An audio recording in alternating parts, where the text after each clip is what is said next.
네, 안녕하세요. 이제 서버리스 트랙의 마지막 발표, 이제 서버리스 데이터 플로우 개발기입니다. 이제 목차 먼저 보여드리면 이제 인트로덕션부터 해서 이제 처음에 어떻게 데이터 처리를 만들었는지, 그리고 왜 스텝 펑션을 이용해서 데이터 플로우를 만들어야 하는지, 그리고 저희가 실제 슈퍼브 AI에서 어떻게 적용을 했는지까지 이제 설명을 드리려고 합니다. 이제 첫 번째로 제 소개랑 이제 사용한 AWS 서비스들, 그리고 이제 프로젝트 계기 먼저 설명해 드리겠습니다. 저는 이제 AI 스타트업 슈퍼브 AI에서 소프트웨어 엔지니어로 근무 중인 김재현입니다. 이제 뉴욕 대학교에서 컴퓨터 과학과로 4학년으로서 이제 졸업을 앞두고 있는데요. 이제 학기 중에는 이제 학업이랑 업무를 병행해야 하다 보니까 이제 모든 개발자의 꿈인 원격 근무자를 하고 있고요. 이제 그리고 실력도 중요하지만 무엇보다 동료들에게 신뢰를 줄 수 있는 믿음직한 개발자를 목표로 하고 있습니다. 마지막으로 이제 저는 2019년 10월에 서버리스 데이터 플로우를 주제로 이제 마이크로소프트웨어 398호 Something Cloud에 기고를 했고, 이제 오늘 발표는 그 내용을 기반으로 만들었습니다. 이제 본격적인 발표에 들어가기에 앞서 우선 제가 사용한 서비스들을 먼저 소개해 드리려고 하는데요. 이제 AWS 람다, ECS 파게이트, 스텝 펑션이 이제 주요 서비스이고, 추가적으로 S3, 다이나모DB 그리고 SQS를 사용했습니다. 이제 람다, 파게이트, 스텝 펑션은 이제 주요 서비스라 이제 추후에 좀 더 자세하게 소개를 해드리고, 우선은 나머지 세 가지 서비스를 먼저 간략하게 소개를 해드리겠습니다. 이제 SQS는 완전 관리형 메시지 대기열 서비스인데요. 저는 이제 주로 데이터 플로우를 가동시키기 위한 대기열로 활용을 했고, 이제 S3는 아시다시피 스토리지 서비스로 이제 다양한 데이터를 S3에 올려서 관리를 하고 있습니다. 마지막으로 이제 여러 가지 처리의 결과물을 NoSQL 기반인 다이나모DB를 활용해서 저장을 했습니다.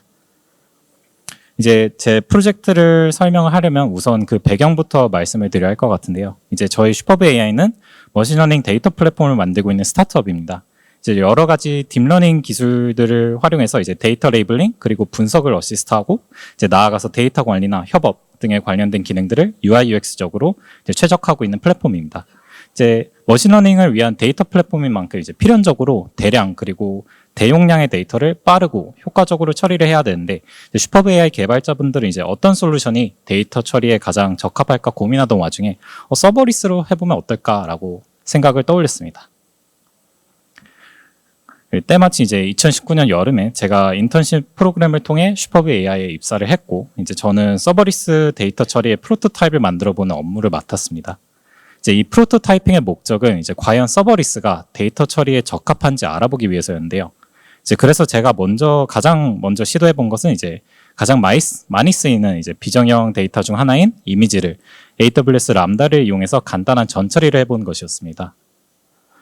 이제 그렇다면 저희는 왜 서버리스를 선택을 했을까요? 이제 많은 분들이 알고 계시다시피 이제 서버리스 아키텍처의 장점은 서버 관리가 불필요하고 높은 가용성을 가지며, 이제 필요에 따라 자유롭게 기능을 확장하거나 아니면 수요에 따라 캐파시티를 이제 늘릴 수 있습니다.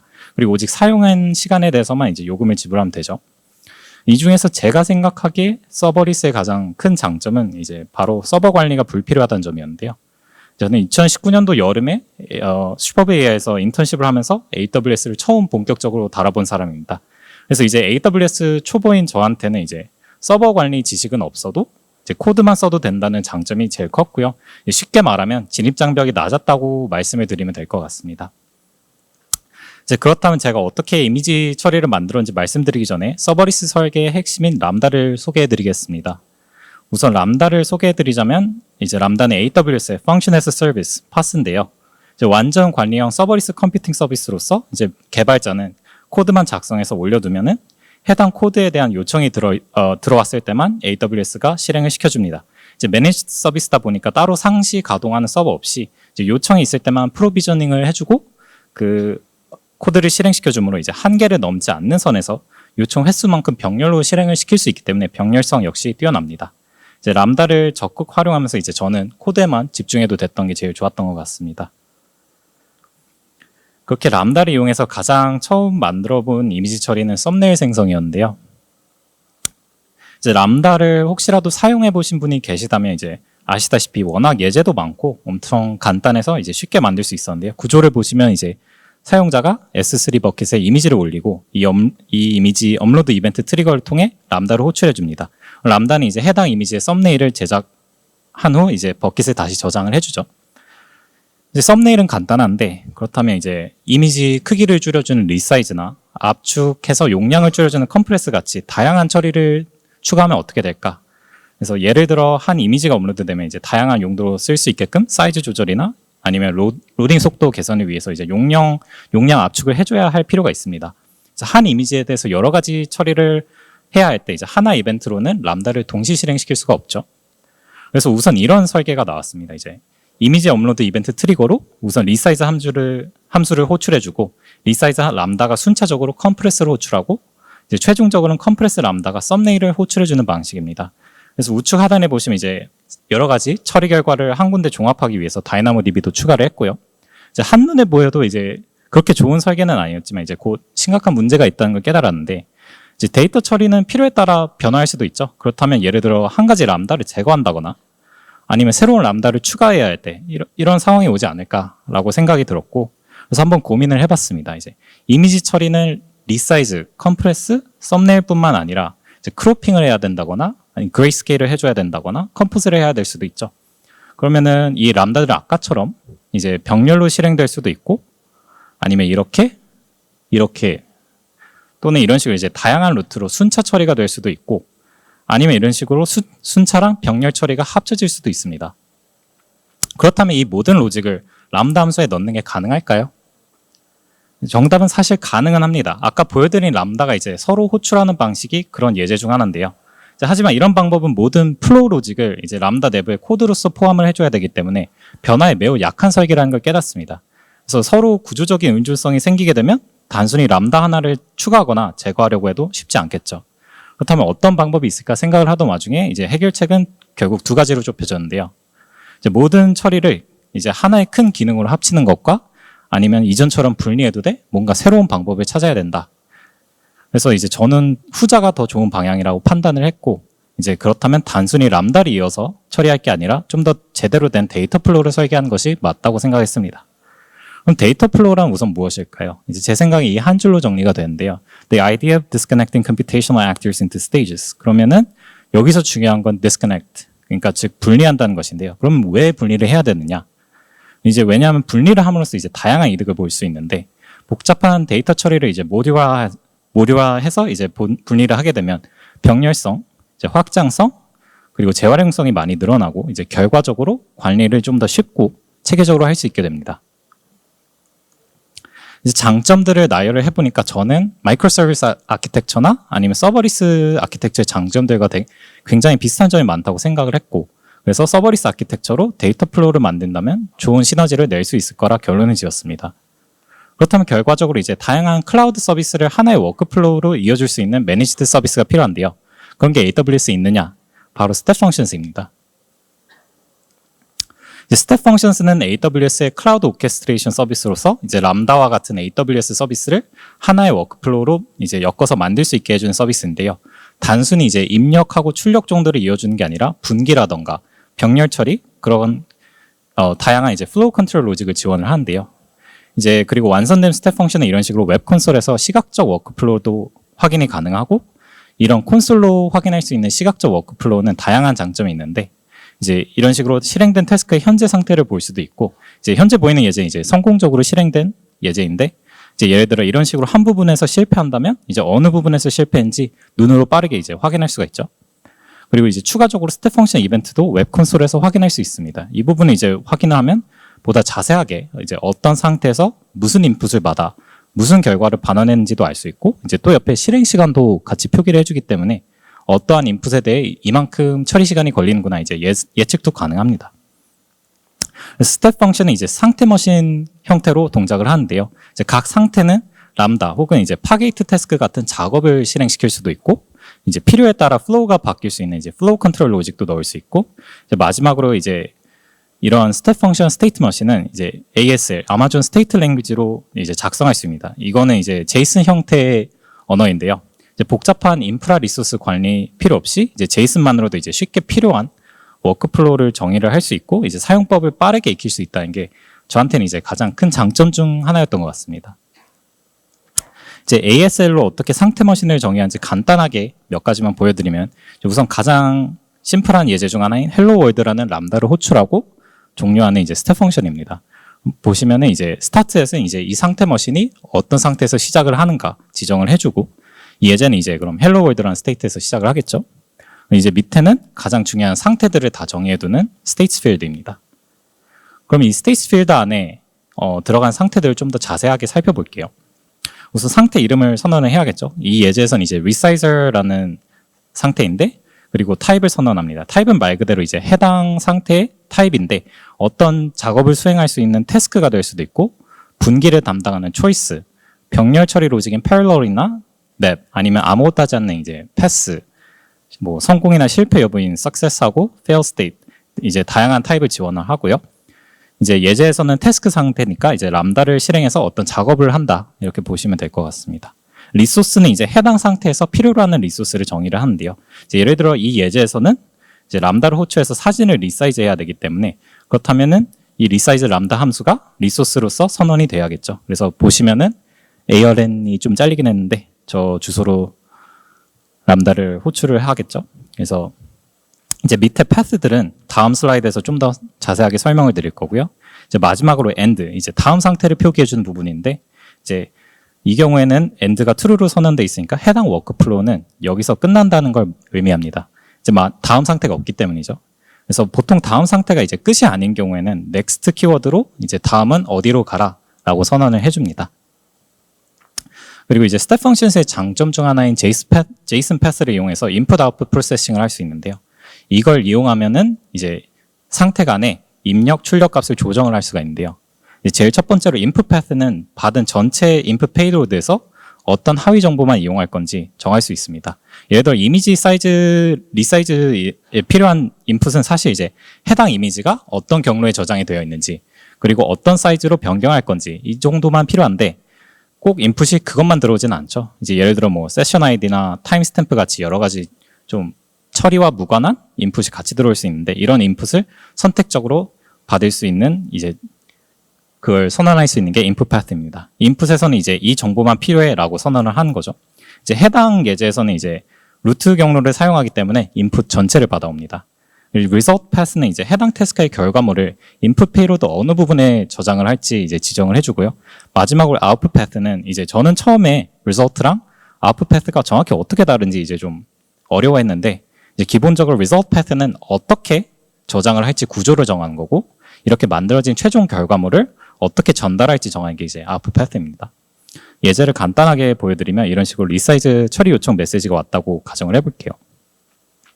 이미지 리사이즈 하는데 세션이나 아까 말씀드린 이제 타임스탬프 같은 부가적인 정보는 필요가 없겠죠. 그럼 이런 식으로 인풋 패스를 지정해 줌으로써 이제 필요한 부분만 인풋으로 받을 수 있습니다. 그리고 이제 리사이즈 처리를 한 후 이제 결과를 저장을 해야 되는데, 이런 식으로 results 하위에 리사이즈 키에다가 저장을 해줍니다. 그리고 만약 이제 추가적으로 다른 처리 모듈에게 넘겨줄 수 있으려면 처음 받았던 인풋을 다시 넘겨줘야겠죠. 그러려면 이제 output path는 이렇게 루트 패스를 지정을 함으로써 페이로드 전체를 다시 반환을 해줍니다. 이제 위 예제들은 어떤 식으로 상태 머신이 정의가 되는지, 어떤 변수들로 이루어져 있는지 간단하게 보여드리는 예제였고요. 사실 ASL은 이것보다 좀 더 다양한 문법이나 체계가 있기 때문에 이를 잘 활용하면 복잡한 데이터 처리도 이제 아주 효율적인 워크플로우를 만들 수 있습니다. 그래서 이 링크를 참조하시면 좀 더 자세하게 알아보실 수 있고요. 저는 이제 스텝 펑션이 단순히 람다로 호출한 서비스가 아니라 워크플로우로서 이제 강력한 기능성을 제공하는 것은 이런 워크플로우 컨트롤에서 기인한다고 생각을 했습니다. 제가 자주 활용한 컨트롤은 세 가지인데, 이제 각각 결과에 따라 플로우를 분기시켜주는 초이스, 여러 가지 작업을 이제 한꺼번에 병렬로 실행시켜주는 parallel, 그리고 이제 꽤 최근에 추가된 맵, 이 세 가지입니다. 우선 초이스는 그 단어 그 자체에서도 알 수 있듯이 이제 이전 상태의 결과값에 따라 플로우를 분기할 수 있게 해주는데요. 간단한 예제로 보여드리면 이제 썸네일을 생성하려면 우선 S3에 업로드된 파일이 이미지여야겠죠. 우선 확장자가 이미지 확장자가 맞는지 확인을 하고, 이제 맞다면 썸네일 쪽으로 플로우가 흐르고, 아니라면 실패를 합니다. 이제 왼쪽 코드 같은 느낌이고요. 이제 parallel과 맵은 얼핏 봐서는 되게 비슷할 수 있어요. 둘 다 병렬 처리를 기반으로 하기 때문에. 그래서 간단하게 한 줄 요약으로 설명을 드리면, parallel은 이제 하나의 입력에 대해 다양한 처리를 할 때 쓰고, 맵은 다양하거나 큰 입력에 대해 동일한 처리가 필요할 때 씁니다. 그리고 이제 스텝 펑션 소개 마지막으로 이제 프라이싱에 대해서 설명을 드리자면, 기본 단위는 한 상태에서 다음 상태로 넘어가는 state transition이라고 정의를 하고 이 상태 전환 횟수에 따라 과금이 됩니다. 이제 프리티어 기준으로 월 4,000번까지는 무료이고 이후부터는 이제 1,000번당 0.025달러만큼 부과가 됩니다. 그럼 간단하게 이제 이렇게 월 요금을 계산을 해볼 수가 있는데요. 우선 하나의 데이터 플로우가 몇 번의 상태 전환이 필요한지 계산을 하고 한 달에 이제 해당 데이터 플로우가 얼마나 호출되는지 계산을 하고 이 둘을 곱해서 1,000으로 나누고 이제 1,000회당 요금인 0.015를 곱하면 한 달 요금을 이제 간단하게 파악할 수가 있는데요. 예를 들어 이제 어떤 워크플로우가 평균적으로 10번의 상태 전환이 일어나고 이 워크플로우는 한 달에 10만 번 정도 호출된다고 가정을 했을 때 그러면 한 달에 25달러 정도 요금이 나온다고 예측을 할 수가 있겠네요. 그렇다면 한번 스텝 펑션을 아까 보여드린 이미지 처리에 적용을 해보겠습니다. 이제 처음에 원했던 건 병렬 실행이었죠. 하나의 이미지를 넣으면 고정된 사이즈의 썸네일, 가변 사이즈의 리사이즈드, 그리고 이제 압축된 컴프레스 이미지가 나오는 게 원래 목표였습니다. 그래서 스텝 펑션을 이용하면 이런 식으로 설계가 가능한데요. 제일 먼저 사용자가 S3에 이미지를 업로드를 해줍니다. 이벤트가 인풋 핸들러를 실행시키고 인풋 핸들러는 이제 이 스텝 펑션을 실행을 시켜주고 각종 처리가 병렬로 일어나면서 결과물은 S3에 넣어준 다음에 최종적으로 아웃풋 핸들러가 모든 결과물들의 경로를 모아서 다이나모DB에 저장을 해줍니다. 사용자는 그럼 이제 DB만 참조를 하면 이런 여러 가지 병렬 처리에 대한 결과가 어디에 저장되어 있는지 쉽게 참조할 수 있죠. 상당히 간단한 데이터 플로우이기 때문에 굳이 이걸 스텝 펑션으로 만들어야 하나? 라고 물으실 수도 있는데 이렇게 데이터 플로우로 만들면 분명한 장점이 있습니다. 이제 각 람다는 모듈화되어서 서로에게 의존성이 없이 분리가 되었기 때문에 이런 식으로 스텝 펑션을 고치는 것만으로도 새로운 람다를 쉽게 추가할 수가 있고 또 기존의 로직을 쉽게 수정할 수도 있습니다. 그래서 이제 이미지 처리로 우선 감을 잡았으니 이제 비디오 처리도 한번 해보자 했는데 이제 비디오 처리는 우선 비디오를 프레임 단위로 나눠주는 디코딩 그리고 프레임 시퀀스를 다시 하나의 비디오로 이어주는 인코딩 이 두 가지를 만들어 봐야 했는데요. 문제가 생겼는데 이제 이런 작업들은 람다만으로는 어렵거나 아니면 아예 불가능할 수도 있다는 판단이 섰습니다. 이제 람다에는 여러 가지 제약 사항이 있는데요. 이제 소프트 리미트는 비록 제약이기는 하지만 AWS에 요청을 하면 상한을 늘릴 수 있는 제약들이고 하드 리미트는 이제 요청을 하더라도 상한을 늘릴 수 없는 리미트들입니다. 이제 그 중에 제가 부딪혔던 하드 리미트들은 이제 메모리 한계랑 실행 시간 한계였는데요. 이제 비디오는 아무래도 이미지는 뭐 해봐야 10몇 메가가 상한선이지만 비디오는 이제 커지려면 한없이 커질 수 있기 때문에 3기가 메모리로는 이제 비디오 처리를 하기엔 부족할 수도 있고 어찌어찌 해결을 한다 하더라도 비디오 처리는 이제 필연적으로 오래 걸릴 수밖에 없는 작업이기 때문에 15분 안에 끝내지 못한다면 타임아웃에 걸릴 수 있습니다. 그래서 쓰기 시작한 게 ECS 파게이트인데 이제 완전 관리형 서버리스 컨테이너 서비스로 100%라고 말씀드릴 수는 없지만 이제 제가 쓰기에는 컨테이너계의 람다라고 생각을 했습니다. 그래서 이제 파게이트 서비스가 클러스터 같은 인프라를 자동으로 구축을 해주고 개발자는 코드를 작성해서 도커 이미지를 만들어서 태스크 작성만 해주면 준비는 끝납니다. 그러면 해당 태스크를 실행을 해주게 되면 파게이트가 컨테이너를 올려서 해당 작업을 수행을 해주고 반환을 해주죠. 그럼 이제 개발자는 코드만 작성하고 매니지드 서비스가 이제 해당 코드를 적절한 리소스에 프로비저닝해서 실행시켜주는 게 람다와 상당히 비슷하다고 볼 수 있죠. 그래서 람다의 대체제로 왜 파게이트를 선택을 했느냐? 이제 메모리도 압도적으로 크고 실행 시간 제약도 이제 없기 때문에 비디오 처리를 하기엔 아주 적합하다고 생각을 했고 그렇다 하더라도 이제 파게이트가 만능인가, 과연 만능인가라고 물어보신다면 아쉽게도 이제 최대 동시 실행 개수라든지 아니면은 프로비저닝이나 그런 거 콜드 스타트에 필요한 시간이라든지 파게이트도 람다에 비교했을 때 단점들이 분명히 있습니다. 근데 결론은 하나가 더 좋다라기보다는 이제 용도가 다르다고 표현하면 맞을 것 같은데요. 람다는 이제 가볍고 빠른 작업, 이제 파게이트 태스크는 시간과 자원이 많이 드는 작업에 적합하다고 말씀을 드리면 될 것 같습니다. 그리고 스텝 펑션을 이용해서 이 두 가지를 이용해서 데이터 플로우를 만들 때는 적절한 용도에 따라 적용을 해주는 게 맞겠네요. 그래서 아까 말씀드렸듯이 비디오 처리는 이제 가장 크고 무거운 부분은 이제 인코딩하고 디코딩인데 이 부분은 이제 보시다시피 파게이트로 처리를 했고 이제 나머지는 이제 람다로 핸들링을 하는 걸로 해결을 했습니다. 이런 식으로.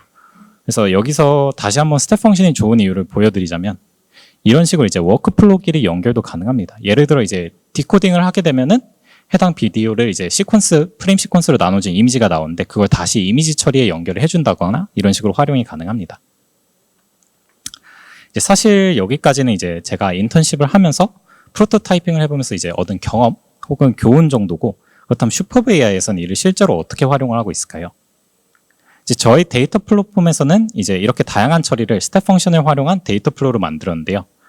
이제 그 중에서도 오늘 소개해드린 이제 지식이 총합적으로 많이 들어간 어노테이션 결과물 내려받기 데이터 플로우를 공유해보고자 합니다. 우선 무엇을 내려받느냐? 그러면은 이건 저희 이제 플랫폼 작업 툴 화면인데요. 이제 저희 라벨링 툴을 이용해서 사용자는 이제 데이터 라벨링을 할 수 있죠. 이런 식으로. 이제 사용자는 이렇게 만들어진 라벨을 머신러닝 데이터로서 활용을 하려면 해당 라벨을 다운로드를 해야 합니다. 그러면 이 결과물을 사용자한테 전달을 하려면 우선 여러 가지 작업을 거쳐야 하는데요. 우선 실질적인 라벨 정보가 들어있는 라벨 인포, 경로나 이미지 정보 같은 게 들어있는 메타데이터, 그리고 이제 라벨을 비주얼라이즈한 마스크까지 만들어서 전달을 해줘야 합니다.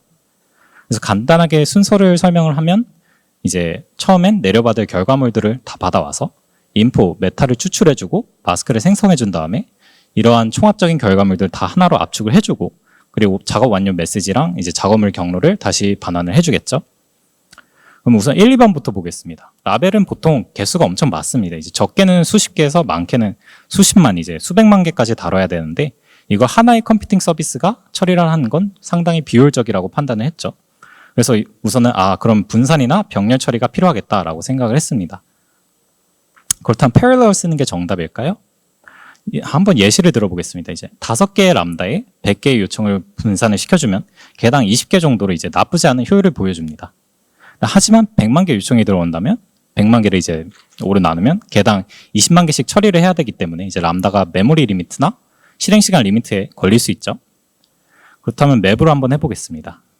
우선 인풋을 이제 적절한 사이즈로 나눠서 리스트를 만들어줍니다. 그렇게 만든 리스트를 이터레이터가 순회를 해주면서 아이들한 상태에 람다에게 할당을 해줍니다. 이렇게 되면 이제 대량의 데이터도 이제 람다가 감당 가능한 수준에서 병렬 처리를 할 수 있죠. 엑스포트 데이터 플로우에서는 사실 이제 맵이 정답이었는데 그 이유는 사실 대량의 데이터를 처리를 하고 하나의 압축 파일을 만드는 건 사실 맵 리듀스 패턴이니까 맵이 맞는 솔루션이었다는 건 당연하다고도 볼 수 있겠네요. 그렇다면 이제 리듀스를 할 차례죠. 이제 압축 파일은 그 특성상 여러 군데서 다루는 것도 어렵고 S3는 이제 읽기, 쓰기만 지원을 하고 기존 오브젝트에 이제 추가로 쓸 수 있는 어펜드 기능을 지원하지 않기 때문에 이제 여러 람다로 분산 처리해서 압축을 할 수가 없습니다. 그리고 필연적으로 그러면 길어지게 되고, 그렇다면 이제 람다에 적합하지 않기 때문에 파게이트를 쓰자라고 결론을 내렸습니다. 그래서 최종적인 엑스포트 데이터 플로우 설계는 이렇습니다. 조금 그림이 큰데 이걸 나눠서 이제 아까 말씀드린 1, 2, 3, 4번으로 나눠서 보여드리면 이제 여기가 아까 설명드린 1, 2번, 우선은 저희 API를 통해 결과물을 받아오고 이로부터 인포, 메타를 추출하고 마스크를 생성해서 S3에 저장을 해줍니다. 그리고 이 부분이 아카이버, 여기서 이제 모든 결과물을 S3로부터 받아와서 압축을 해주고, 마지막으로 이제 나머지 에러 핸들링이나 이제 Q로 작업을 받아서 실행시키는 그런 부가적인 프로세스를 제외하고는 이렇게 1, 2, 3, 4가 이렇게 정리가 됩니다. 확실히 이제 관리도 쉽고 필요에 따라 병렬, 분산 처리도 가능하고 이런 식으로 데이터 플로우를 만들면 여러 가지 이점이 있습니다. 최종적으로 결론은 이제 서버리스로 데이터 플로우를 구축하는 건 서버리스 특성상 이제 낮은 진입장벽으로 빠르게 설계해서 사용할 수 있으며 이제 처리에 있어서 병렬성, 확장성 그리고 재활용성을 얻을 수 있습니다.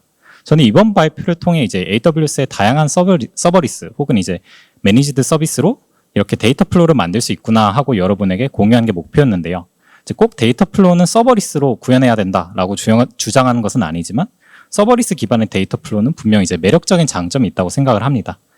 이제 하나의 서버리스 애플리케이션이 이제 수십 개 혹은 수백 개의 서버리스 서비스로 이루어져 있을 수 있는데 이러한 서버리스 모델에서 다양한 서비스들이 얼마나 자연스럽게 이어지거나 데이터를 공유하거나 이제 효율적으로 운영하려면 한 곳에서 관리를 할 수 있는 워크플로우가 필요하다고 분명 느끼실 거고, 이런 워크플로우를 쉽게 구현해주고 또 이렇게 만들어진 워크플로우를 통해 애플리케이션 데이터 처리에 병렬성, 확장성 그리고 재활용성을 더해줄 수 있는 서비스가 바로 스텝 펑션이라고 생각합니다. 그래서 저는 여러분이 이제 만약에 데이터 플로우를 만들어야 하는 상황이 오면 스텝 펑션스, 람다, 그리고 파게이트를 이용해서 서버리스로 만들어 보면 어떨까 합니다. 이어서 서버리스 트랙 마지막 발표, 서버리스 데이터 플로우 개발기를 마치겠습니다. 감사합니다.